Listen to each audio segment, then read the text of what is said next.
안녕하세요. 이번 시간은 죽음을 이기는 영원한 삶, 나의 아버지 순교자 주기철 목사님에 대한 책을 소개합니다. 이 책은 주기철 목사님의 넷째 아들이신 주강조 장로님이 어렸을 때 직접 아버님이 순교하시는 모습을 지켜보며 기록한 책입니다. 영어 제목은 More Than Conquerors, 정복자를 넘어선 승리의 순교 일지가 되겠습니다. 이 책은 영어와 한글이 대역으로 되어 있기 때문에 영어로도 읽으면 좋을 것 같습니다. 한국 교회에서뿐만 아니라 한국 사회에서 가장 어려운 시절인 일제강점기 때 신사참배를 하는 대신 감옥에 들어가는 길을 선택하여 결국 순교하신 주기철 목사님의 삶을 그의 막내 아들이 증언하고 있습니다. 우리는 주기철 목사님에 대해서 많이 알고 있고 또 여러 버전으로 출간된 서적을 읽었습니다. 이 책은 직접 그 아들이 입장에서 아버지에 대한 기록을 한 것이기 때문에 더 그 절실한 마음이 담아 있는 것 같습니다. 자, 이 책은 그 당시 12살이던 그 주강조 그 어린 아들이 아버지가 그 혹독한 시대에 어떻게 그리스도인으로 당당히 살다 가셨는지 그런 신앙을 되새기는 그런 기록이 되겠습니다. 자, 먼저 우리가 주기철 목사님에 대해서 다시 한번 그의 생애를 돌아보겠습니다. 주기철 목사님은 1897년에 경남 창원에서 출생하셨습니다. 주기철 목사님은 신세참배 거부로 그 독립운동가로 우리에게 잘 알려져 있죠. 결국 감옥에 투옥되고 고문받다가 결국 광복을 1년 4개월 남겨놓고 1944년 4월 20일에 순교하시게 됩니다. 자, 아들이신 주강조 장로님은 1930년 마산에서 사남으로 태어나셨고요. 직접 아버지의 순교 현장을 목도하고 실어증에 걸리기도 하셨답니다. 해방 직후 건강을 회복하였고요. 학교를 다니게 되었으며 이제 연세대학을 졸업하시고 또 기업에서 일하셨으며 또 극동방송 사업단 사장으로도 일하셨습니다. 이 사진은 제가 인터넷에서 찾은 건데요. 이 넷째 아들인 주강조 장로님의 100일 사진이 이렇게 나와 있습니다. 이 주강조 장로님은 현재 주기철 목사님의 기념 사업을 하고 계시는데 이제 생존하셨을 때 아버지의 기록을 이제 기록한 책이 되겠습니다. 자, 우리가 이 책의 목차를 잠깐 살펴보도록 하겠습니다. 이 청년 주기철, 경남 창원에서 처음 어렸을 때 교회를 다니셨고 이제 청소년이 돼서 이 평양에 있는 오산학교, 거기는 조만식 장로님이 계시는 이수원 선생님이 계시는 이 오산학교에서 공부를 하게 됩니다. 그리고 이제 연세대학교 들어가셨다가 안절 때문에 중도에 그만두시고 이제 다시 평양신학교로 가시게 됩니다. 그래서 이제 목회자가 되셨고요. 부산 초량교를 통해서 사역을 하시다가 이제 마산 문창교회로 이제 사역을 하시는데 그때 평양 산정원교회에 대성장이 일어나고 부흥이 일어나고 그때 산정원교회 장로님이신 조만식 장로님께서 진짜 운창교회까지 찾아가셔서 주기철 목사님을 산정원교회로 청빙하게 됩니다. 저도 이 내용을 보면서 그 조만식 장로님이 어떻게 마산 문창교회까지 찾아가서 주기철 목사님을 청빙했을까? 그런데 실제로 오산학교의 스승님이신 조만식 장로님께서는 주기철 목사님을 너무나 아끼셨고 늘 물산 정례운동이라든지 여러 집회에 주기철 목사님을 이제 신학생이었던 주기철 목사님을 데리고 다니면서 말씀을 전하게 하시고 늘 이제 아끼던 제자요 목회자였는데 이제 산정현교회에서 장로와 목사로 이제 당에서 같이 교회를 섬기는 이제 입장이 된 것이죠. 자, 이제 이러한 일제치하에서 산정현교회가 부흥하다가 결국은 신사참배 반대로 인해서 일제에 의하여 산정현교회는 폐쇄가 됩니다.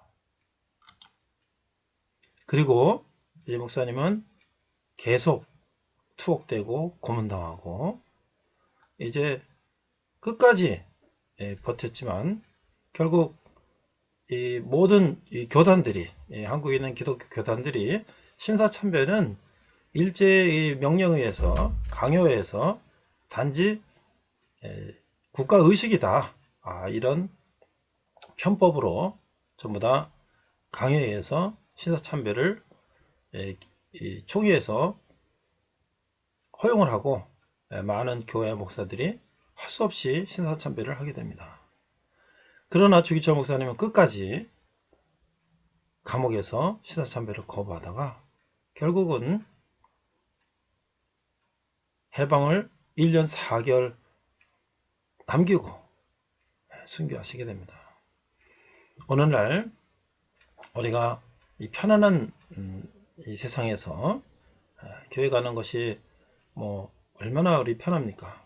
그러나 그 당시에 이런 정말 일제강점기에 우상을 섬기라고 하는 그런 강요를 끝내 순수한 믿음을 지켜내셨던 주기철 목사님을 통해서 우리의 신앙을 되돌아보고 또 우리가 오늘 어려움 가운데 어떻게 우리가 신앙을 계속 지켜나갈까 라는 것을 우리가 한번 생각하는 그런 시간이 됐으면 좋겠습니다. 이상 백정성 목사의 엘림TV였습니다. 감사합니다. 안녕하세요. 백목사의 크리스찬 독서교실. 이 시간은 이기풍 목사님의 삶과 신앙에 대해서 소개합니다. 책은 이기풍 목사님의 따님이신 이설의 권사님께서 지으시고 기독교 문사에서 출간된 책입니다. 책 소개를 보면 한국 기독교 인물 탐구 6번째 권으로서 개정판이고요. 대한예수교 장로회 제10회 총회장 시절 1921년에 이기풍 목사님 사진과 가족, 친지들의 흑백 사진을 담고 있습니다. 청년 시절과 방랑생활, 청일전쟁과 재생, 한국 초대 선교사로서의 활동과 탄압사를 수록하고 있습니다. 먼저 이기풍 목사님에 대해서 살펴보도록 하겠습니다. 이기풍 목사님은 1865년 12월 23일 평안남도 평양에서 출생하셨습니다. 한국 최초의 목사이자 제주도 최초의 한국인 선교사로 1908년 제주도에 도착하였습니다. 이기풍 목사님은 1908년부터 1917년까지 많은 복음의 씨를 뿌렸습니다. 제주도 성안교회를 비롯하여 금성, 삼양, 성읍, 조춘, 모슬포, 한림, 용수, 세화 등의 교회를 개척하였습니다. 이기풍 목사님은 1938년 일제의 신사참배에 완강히 거부하며 반대 투쟁을 하다가 체포되었습니다. 심한 고문을 받고 병보석으로 출감하였으나 건강이 악화되어 1942년 6월 20일 우왕리교회 사택에서 소천하셨습니다. 활동사항을 보도록 하겠습니다. 이기풍 목사님은 1883년 개인 사숙에서 한학을 수약하였습니다. 1890년 평양 서문동 내거리에서 마펫 선교사님을 다치게 한 계기로 1894년 스랄슨 선교사에게 세례를 받고 기독교에 입교하였습니다. 1898년부터 1901년 매서인, 권서인이라고도 하죠. 함경도를 순회하며 이 책을 팔면서 복음을 전파하였습니다. 1902년부터 1907년까지는 황해도의 안학, 문화, 신천, 해주 등지를 돌며 선교사 업무를 돕는 헬퍼로 심무하였습니다. 이때 마펜 목사의 권고로 1903년 신학교에 입학하였습니다. 졸업하던 해 동로회가 조직되었고 여기서 목사 안수를 받아 한국 최초의 외지 선교사로 임명되어 제주도에 도착하였습니다. 여기 나오는 책은요, 어린이를 위한 만화로 보는 이기풍 목사의 삶과 신앙이라는 책입니다. 어린이들에게도 보면 좋을 것 같습니다. 이기풍 목사는 당시 1899년 신축 교난으로 어려운 때에 제주 선교 활동을 시작하였습니다. 1911년 10월 전라도회가 결성되었고 제주도는 1912년 전라도의 관할이 되었습니다. 이때 성례교회를 비롯하여 삼양, 내도, 금성, 한림, 협재 등지에 복음을 전파하였습니다. 1912년 조선 예수교 장로회 총회의 기록에 의하면 당시 제주도의 교인은 410명, 예배당 3개, 기도회 처소가 5곳, 매주 모이는 남녀가 300여 명에 이른다고 보고되어 있습니다. 이기풍 목사님 이러한 성과는 1912년 한국 장로교가 첫 총회를 조직하고 중국 산동에 선교사를 파송하는 데 큰 힘이 되었으며 지금까지의 선교받은 교회에서 선교하는 교회로 변신하는 데 큰 미끄럼이 되었습니다. 이 사진은 제주 선교기념 가족사진입니다. 1918년 전라도의 결정에 따라 광주 북문안교회 초대 목사로 전임하여 전라남도 지역의 복음 전파 활동에 주력하였습니다. 1927년 제주 성례교회 위목사로 재차 부임하였습니다. 1931년 다시 전라남도 벌교교회로 파송되었습니다. 1934년 도서벽지 여수군 남면 우왕리 선교 및 도서지방 순회 선교를 하였습니다. 일제의 신사참배를 거부하여 1938년 미제 스파이라는 제목으로 체포되기까지 많은 활동을 하였습니다. 목사님의 책에 나온 일대기를 한번 보겠습니다. 청년 시절과 방랑생활, 청일전쟁과의 그래서 다시 새롭게 변화된 목사님 이야기와 김구 선생님과 아버지, 초대 목사 7명의 청년, 한국 초대 선교사 이기풍, 어머니의 처녀 시절 등이 있고요. 10장으로 가니까 제주도의 풍속, 또 일제의 종교 탄압들이 기록되어 있고요. 또 제주도의 부둣과 탱자나무와 훈련장, 제주도에서의 이야기들이 있고요. 이 사례, 이 자매의 언니의 죽음에 대해서도 기록하고 있고요. 마귀에서 박수치는 시간을 주지 마라. 교인 수첩, 폐교, 전학, 순교, 이장 등 이기풍 목사님의 그 일대기를 따님이 아버지를 바라보는 입장에서 기록이 됐습니다. 이 책은 또 영어판도 있습니다. 그래서 해외에서도 읽혀지고 있습니다. 우리 초창기 우리 한국의 초기교회에서 이기풍 목사님이 국내에 제주도 선교를 또 하신 그런 선교사라서 어떤 삶을 살았는지, 또 딸 입장에서 목회자이자 선교사인 아버님이 보는 시각에서 아버지 사역을 기록한 것을 보면서 우리가 초대교회 초기 목회 지도자들이 얼마나 선교사들이 수고했는지를 살펴볼 수 있는 그런 시간이 됐으면 좋겠습니다. 이상 백목사의 크리스찬 독서교실이었습니다. 감사합니다. 안녕하세요. 백목사의 크리스찬 독서교실. 이번 시간은 임명옥처 좋은시대 출판사에서 출간된 성령의 사람 박관준 장로님이라는 책을 소개합니다. 목숨보다 소중한 신앙을 지키기 위해 신사참배에 맞서며 온몸을 불사른 성령의 사람 박관준 장로님 이야기입니다. 아무런 일제 강점기 하에서 무이천 산간 오지를 다니며 무료 진로로 사람들의 종이 되었던 그리고 민족과 자신의 신앙을 지키고자 노력하였던 그의 삶을 조망했습니다. 먼저 박관준 장로님에 대해서 알아보겠습니다. 박관준은 1875년 4월 13일 평북 연변에서 토호, 지방의 호족이죠. 부자인 박치환의 사남 2녀 중 셋째 아들로 태어났습니다. 원체 많은 돈을 가진 부모의 아들인 박관준은 어릴 적 방탕하여 한때는 병까지 얻게 되었습니다. 이 병으로 인하여 인생의 허무 감정을 갖게 된 그는 나름대로 심령의 안식을 얻기 위해 구도를 했습니다. 불교는 물론 시천교에서 3년을 수도생활까지 했으나 마음의 평안을 얻지 못하고 방황하였고 있던 중에 1905년 30세가 되던 해에 묵상에 잠겨 있다가 십자가 종교에 들어가라는 영험을 듣고 기독교에 입문하였습니다. 의사가 되는 것이 인간답게 사는 길이고 예수를 위해 사는 길이라고 믿고 의학을 해서 십자의원을 개원하고 환자들에게 전도하기에 힘썼습니다. 그러다 보니 치료비를 받는 경우보다 투입하는 약값이 더 많았습니다. 십자의원을 개원한 후 개원의 장로가 된 후에 평양으로 이주해서 병원을 개원했습니다. 1935년 그는 특별한 계시를 받았습니다. 나를 위해 피를 흘릴 자가 누구냐? 물음에 제가 흘리겠습니다. 그래?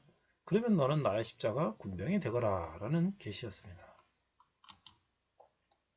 1938년 9월 9일 평양 서문박교회에서 모인 장로교 제27회 총회가 신사참배를 가결하게 되자 박 장로는 너무 답답한 나머지 미남이 총독을 면회하여 결판을 내려고 평양에서 13회나 서울 총독부에 올라왔으나 면회를 못하고 그러는 가운데 모든 종교는 일본 제국의 승인하에 신방할 수 있도록 하는 종교단체법을 상정 통과할 것이라는 소식을 듣고 당시 보성여학교 교사직을 사임한 안희숙과 일본에 건너가 일본 신학교에 재학 중인 25세 박영천과 함께 전 조선 총독 옥각기, 문부 대신 아락기, 청무장관 야다를 찾아보았지만 그들의 마음을 돌릴 수가 없었습니다. 이 책은 안익 선생의 죽으면 죽으려는 책의 표지입니다. 1939년 3월 22일 세 사람은 방청권을 구입하여 제74회 일본 제국의회, 일본 제국 중의원 국회에서 방청석에 들어가 국회가 사무 절차를 밟아 종교 법안이 상정될 때 야스오지 의원이 단상에 오르는 순간 박관준 장로는 번개같이 뛰어나가며 손안에 든 대봉투를 아래층 의사당 안으로 내던지며 나는 여호와 하나님의 사명자다 라고 소리를 질렀습니다. 의회장은 순식간에 아수라장이 되었고 박 장로는 즉석에서 체포되었고 경시청에 30일 동안 구금되어 있는 동안 왜 신사참배를 반대하는가에 대해 앞다투어 보도가 됐습니다.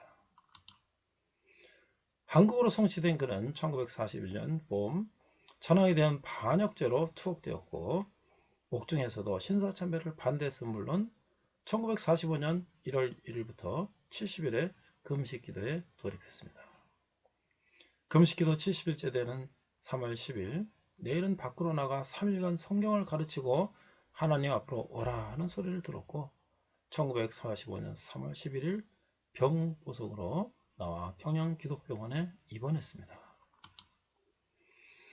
박 장로는 병원에서도 문병자들에게 전도하고 신사참배는 안 됩니다. 열심히 예수를 믿읍시다 라고 하다가 3일 후인 3월 13일 오전 10시 가족이 모인 앞에서 이사야 11장 10절에서 16절을 유언하고 순교했습니다. 그의 시신은 가족들이 평양교회 공동묘진 돌박스단에 순교자 주기철, 최봉석 목사가 묻혀있는 그 옆자리에 안장되었습니다. 그 후회로는 박영장 목사가 뒤를 이었습니다. 제국에 보내는 박 장로의 경고문은 5종목으로 되어 있습니다. 이 책의 내용을 살펴보면 청년 박관준, 잃은 양을 찾아온 부르심, 의사가 되어 예수님을 전하다, 은혜의 기적을 체험하다, 내가 피를 흘리겠나이다, 적의 심장부를 향하다. 최후 통첩을 보내다. 출정 준비를 완료하다. 하나님의 특명 정권 대사. 골고다로 가는 길 순교자 학교. 그리스도의 용사처럼 하나님의 품에 안기다. 되어 있습니다. 많은 목회자들이 순교를 하고 복음을 전했지만 다 우리 장로님, 또 많은 또 장로님들, 집사님들이 순교하고 또 헌신했습니다. 그중에 우리 박간준 장로님의 그 사역과 순교 정신을 원래 우리가 많이 알고 있지 못하는데 다시 한번 그 순관 정신을 우리가 다시 새기는 그런 시간이 됐으면 좋겠습니다. 이상평 목사의 크리스찬 독서 교실이었습니다. 감사합니다.